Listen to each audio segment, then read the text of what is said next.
What is up, everyone? Welcome back to Game Brigade. My name is Brian, and today on the show, we are going to be doing hopefully something fun, a fun video. I want to talk about the 5 games that I've been having the most fun playing as of late, as well as the 5 that I'm most anticipated playing for the rest of the year. Now, we've been doing something a little bit differently here at Game Brigade Studios, where back in the day, for the last few years, we were basically trying to play a different game every single week. We were just churning different games, trying to get as much, breadth of content of playing games as possible. But of course, that means that there's games that you have in your collection that you don't get to play very often, or you don't get to see them. And only a few select games were kind of immune to that system, such as Dune Imperium was a game that we constantly went back to. Same with Raw. Just games that were good. But for the most part, we play a game and we'd have to shelve it for 6 months, 7 months, sometimes a year before we went back to it. Lately, within the last few months, we decided that we wanted to really focus on trying to play a game a few times, almost for an entire month, to get as many plays as we can so we can understand any different strategies or learn all the nuances. And we also wanted to try to do something where we reinforced the rules in our mind. I could teach you Dune right now, just right off the bat. Like I understand the game well enough. It's cemented. Its foundation is made in my brain that I can know it. But what we were doing is, because of the old way of doing things, we were constantly having to read the rule book and have to relearn the game every single time, and that takes away time from games. And so what we did, as I said, we've been trying to play some new games. I want to talk about the 5 that I have had the most fun doing that with, and some of the thoughts about the reasons why these have made a top 5 list for me, either positively or whatnot, in terms of the gameplay that I experienced. And then after that, I want to talk about 5 more games that I'm looking forward to playing for the rest of the year. So let's go ahead and hit the first game. And that first game is going to be Kemet, Blood and Sand. Now, this is one that we have always relatively enjoyed in the studio here, where we would play this with our friends, usually when we had 5 or so players, almost actually always 5. This was like our 5-player game mainstay when we wanted to do some sort of combat game. But we played this, like I said, it would be once every year or 9 months or so. And we had some notions in terms of what we believed were the proper strategies or colors that were more powerful. But we decided to just kind of jam this one out a few times in a row and get a better understanding of the gameplay and kind of dive into some of the colors that we didn't think were strong. One of those being the green color, which is new as part of the Blood and Sand expansion, as well as the combinations within that. There's also a new expansion that just came out on Kickstarter GameFound. I'm not sure. I didn't back that one, although I think I probably should have. I'm hoping to get it at retail. But several members in the Game Brigade group here have backed it. So I'm looking forward to getting those colors and adding in the 6-player option. But Kemet was really kind of interesting for us because we found that colors, especially the green, once we actually started diving in and getting those multiple games played, we kind of saw some of the strengths and powers and the ways that you can manipulate the board state and kind of overpower your opponents in such a fun, exciting way. And we were having a lot of fun trying to also combination with the colors. So back up, the way the game works, if you've never played Kemet, everyone starts out completely the same in terms of your powers and your kind of abilities and your units. But you're going to be drafting or purchasing, not drafting, you're really going to be purchasing different types of power tiles of the different colors that are available to you in the game. Now, the quantity of colors is based on the amount of players. It's one of the reasons why I like 5 players, because it gives you 4 colors, and it really makes the board really compact or jam-packed, but it gives you a lot of color variance. And each of those different tiles give you different types of asymmetrical power. So by the end of the game, everyone's got something kind of completely different with the strategy that they decide to go into. And each of the colors has their own type of build. You know, the white color is more economy, the blue color is more defense, the red color is more aggressive. The green color is all about sacrificing your own units and using that sacrifice power to gain strength through the corruption. And also by doing so, you will lose victory points by being too corrupt. It's a fun little, push and take. And we originally didn't like it because we felt like it took too long to get to that power level. And by that time, other colors were just so far ahead that we just kind of wrote green off as kind of a bad color. But after, like I said, by playing this multiple times in a row, we really started seeing that enjoyment. So Kemet really deserves a spot here. And now that we've played this a lot, I hope we'll play it again. But it's almost like, okay, we got like 7 plays out of you, and now you're going to be shelled for a while. I suspect that's honestly what's going to happen, or at least until the expansion pack comes up. But yeah, I still enjoyed it. The next one is 51st State. Now, this is the Ultimate Edition. I played this quite a bit when this delivered on from the GameFound expansion. And then we kind of shelved it for a while. And every time I brought it up, people were like kind of middling on it. And so we didn't really get a lot of plays. And so we decided recently that I was like, I really want to play this game because I want to see some of the modules, some of the ones we haven't touched or whatnot, and really get a good feel of it. And plus, I wanted to relearn the game. 51st State Ultimate Edition is effectively a tableau builder, but also a resource conversion game where you're going to be purchasing different types. You're going to be drafting for one, which I think is really cool. And then once you draft those cards, you're going to be placing them into your city or your state, I guess, where you are going to be trying to manipulate different types of abilities or powers by usually converting resources for certain abilities. But to do so, you have to kind of figure out different types of ways to get there. There's a little bit of worker placement in this, and there's even a little bit of worker placement where you can use your opponent's locations, and then they get a benefit as well. And I really enjoyed this one. I really found that all of the different types of modules are easy to integrate. I know whenever I'm explaining a game to someone and I want to introduce an expansion, they always get nervous because they think they're going to get overladen with rules on top of the base game rules. But the way this module is set is just very minor. Just a little bit of changes. You get a whole different deck with each of the modules with a little bit of a change in the rules. And I like that variety as it gives this game a little bit more breadth in terms of the length that this could be in your collection for playing wise. So really enjoyed this one. I'm excited to get this one to the table again. But again, after our plays, I think we got like 6 or 7 plays. I think that's kind of the number for most part of most of the games I played with different groups trying to get a feel for it. I've really enjoyed this one. So 51st State from Portal Games, I believe is Portal is for that one.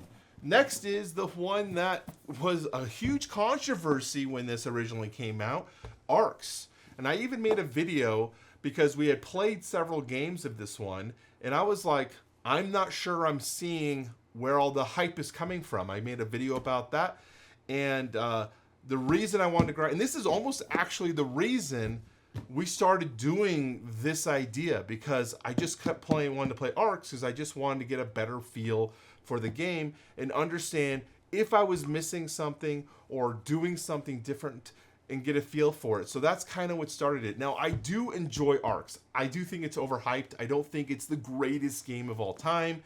I think there's a lot of moments in this game that are just kind of feel bad experiences, especially with the trick taking and the action play, which is a core mechanic of the game, where you just feel like you have moments where you're just like, wow, I'm not having fun because I can't do all the things that I want to do because of just the way the game's played out, and it's hard to mitigate against that. You could try your best trying to count cards and see where people are and who might have what, but it's really challenging. And so in terms of a normal casual playing group, I don't see this one as a top tier game for me. But if I'm just having fun and we're willing to just let it go, it's an okay game. I probably, if I were to review it, it'd probably be like a low 7s into the Game Brigade rating scale, which means it's good in your collection. But I could see it not being there if it's not for you. Now, I haven't played the campaign version, which adds in the additional cards where you play 3 different scenarios in a row, kind of expanding on your empire. I would love to play that. I'm just waiting for that to eventually come to retail, and I'll pick that up at that time. But yeah, this is the base game version. It's been okay. But yeah, this was a game that I wanted to put on this list, and this is also not a top 5. Like, this isn't 5, 4, 3, whatever.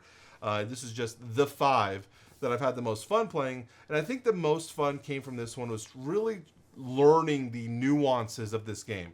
I think the nuances are kind of interesting, but not the best. So that's Arcs. The next one is one that I've really had a great time playing, and that's Brass Birmingham. And what's really interesting about Brass, this is an economics board game, by the way, where you are basically building up different types of industry in this region of England, different cities like Birmingham and Tamsworth and whatnot, just different locations, and you're building up different types of textiles and goods and iron and coal, trying to get enough resources to get enough points from all your connected buildings and the buildings that you flipped by selling their locations. I know that's not a great explanation of the actual gameplay, but that is what you're doing. And this is a game that we were really pushing as a group competitively to be the best we could be, and I loved how this played out. Our first few games, in fact, I'm kind of curious, I think our final scores were akin to around like 70, 80 points in terms of our averages. Okay, so here's one of our first plays when we started doing this. I won this game at 95 points. Our next score was 89, then we had an 86 and a 78. So we had decent scores, but by the end of the game, by the end of, let's see here, the quarter. So by the end of a few plays, it looks about 5 plays, our scores averaged out to the lowest score being 100. Next score was 105. Then 128 was my score. And then Louis winning at 129. That was one of our final games. So you see this, the skill level of our group still playing in that tight 4-player gameplay experience. But just seeing the competitive level of our group moving up as we've learned better ways to play, maybe more efficient strategies, just really, really embracing the game. Now, one of my favorite parts of this game is one of those games that I won. I made it a challenge to never take out a loan. It's something that I was told when I was taught this game by one of my friends, that you're going to just have to take a loan, just embrace it. You're going to have, that's something you're going to have to do. And the earlier you do it, the better, so you can get out of the debt. I had some early income growth, so I had, I was earning income, and I rode this really fine line of not having money, but still being able to increase my income score. So in the income phase, I was getting money, and I said, you know what? If I take a loan at this point, it's going to severely hurt me because you go back pretty far in terms of your income growth. So I made it a challenge to never do it, and I successfully did it, and I won that game. And I was like, man, I freaking love Brass, and this has moved up again in terms of my top 50 all-time games. So super, super good game. And the final game that I've been working on, and this one is mostly because of content, but I've also kind of embraced and really enjoyed what it's doing, and that is Primal The Awakening. Now, this is a deck building game. Yeah, it's not a deck building. It's a card game, not deck building game. You already have your deck constructed, so you just kind of are playing cards out. But you're playing into the monster that you're trying to defeat, and you're trying to respond to what it's going to be doing, trying to make sure you hit its weak points, and understanding the way it moves and the different types of cards that can come up. Really, really enjoyable, and I'm hoping to get some content on the channel. I'm not trying to do reviews. I'm trying to do more like informational tips and tricks for this one, because I think that'd be more valuable than just another review from a content creator, because there's so many types of reviews out there. So I've been trying to find better ways to understand this game, so that I can give you guys some better ideas. So that's what I'm working on for this one right now. So this is the one I'm going to keep playing. Well, these ones are probably going to be shelved for a while as we move into the next section of this video. This one will be playing, so it's going to be a good middling bridge point. I'm going to put this back down because it's so freaking big, and it's going to need space. So, now that I've been talking about these are games that I've been really enjoying the last few months. What am I looking forward to next? What's the new guard coming through? I've got several games to talk about. Most of these are brand new into the collection. Stalker, the board game from Awakened Realms, just showed up, and I'm super excited to check this one out. I didn't get a chance to play this during the prototype phase. I enjoy the theme of Stalker, the Chernobyl aspect of, exploring that region with the things you can decide. The IP is always interesting me. Funny enough, this is like a game I never actually played, but I would have loved to. I don't know why I never did. But I'm excited to finally dive into the board game. So we've got this one. I'm looking forward to it. Still in seal. Just showed up this week. Looking forward to Stalker. The next one also just showed up this week. Andromeda's Edge. This one's from Cardboard Alchemy, and I really loved the predecessor to this one. Can't remember the name off the top of my head right now, but I gave it an 8.8 in terms of my overall. Actually, I think I gave it like a 9.1 or 9.2, which is like one of the top Game Brigade scores I've ever given a review. Eventually, I dropped it down to an 8.8 and sold it when this one was announced because I felt like there was enough overlap between the two games. I didn't need the original one. God, man, I wish I could remember the name. It's like literally on the top of my tongue.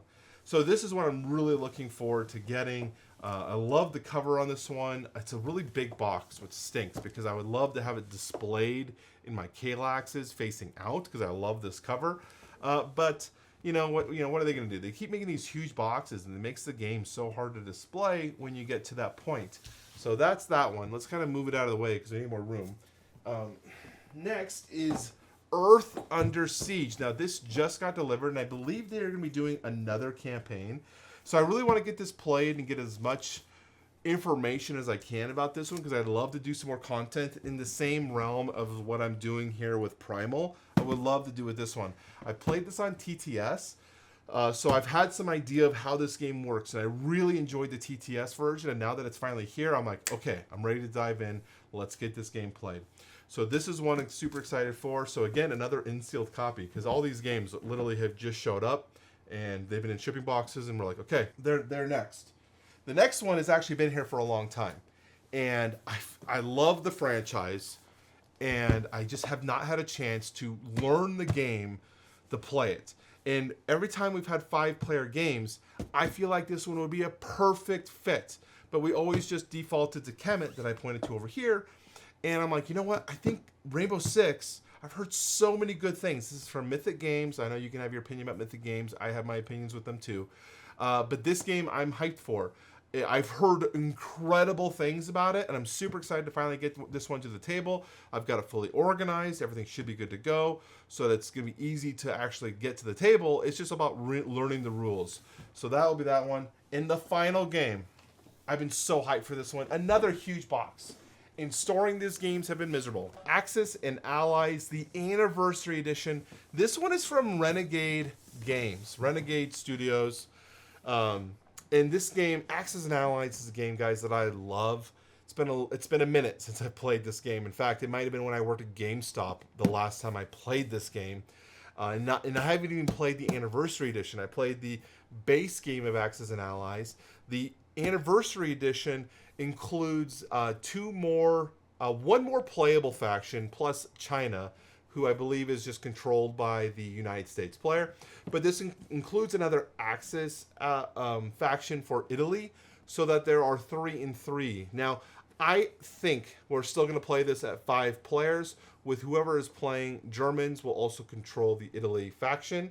So you'll have still German, Italy, and Japan. But I'm so excited for this one. And the reason I decided to buy this, and I've had this pre-ordered for so long. You guys don't even know how long I've had this pre-ordered. And the reason I had it pre-ordered is the original Anniversary Edition that came out like 20 years ago is stupid expensive. So when Renegade Games bought this from Avalon Hill, and they've been re-releasing all their stuff, when they announced that they were re-releasing the Anniversary Edition, I was like, bet, I'm all about that. I had to pick it up.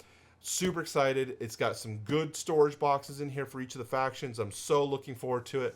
And the reason, as I said, I got this one is the last gameplay that I did of Twilight Imperium, which is normally my big game that I play with people, wasn't as hot as I wanted it to be. Like I've played Twilight Imperium maybe like 20 times. That's another game that I can pretty much teach you like right off the bat. But I think I'm kind of like at my peak of where I want to be with Twilight Imperium. But now I've got this game. I'm so excited. So I'm going to be getting this to the table. We're probably going to be playing with determinate rules, which just means lower time to play. So it's more like a 5-hour gameplay experience, which I think is completely palatable. We probably won't do it on a game night because we start those at 7:30. We'll probably still do this on like a Saturday or Sunday, like a special day to play. That way we're all feeling comfortable and we have enough time to learn it as well. But yeah, this one I'm so excited about. So that's it. These are the top 10 games that I've either have been enjoying playing or I'm excited to play. I would love to hear what your guys' thoughts are in terms of what you've been playing. What are the hot games? There's other games that I thought about adding to this list, like Blood Rage and whatnot, but I didn't get those games. I wanted to keep it to the theme of jamming a lot of games in a row. Like, there's still games I've been playing that I've had a lot of fun playing, but I wanted to keep it to the theme to kind of, keep this kind of continuity going. So that's the idea of it. I would love to hear your guys' thoughts. Let me know in the comment section down below. My name is Brian. Thank you for watching, and I will talk to you very soon.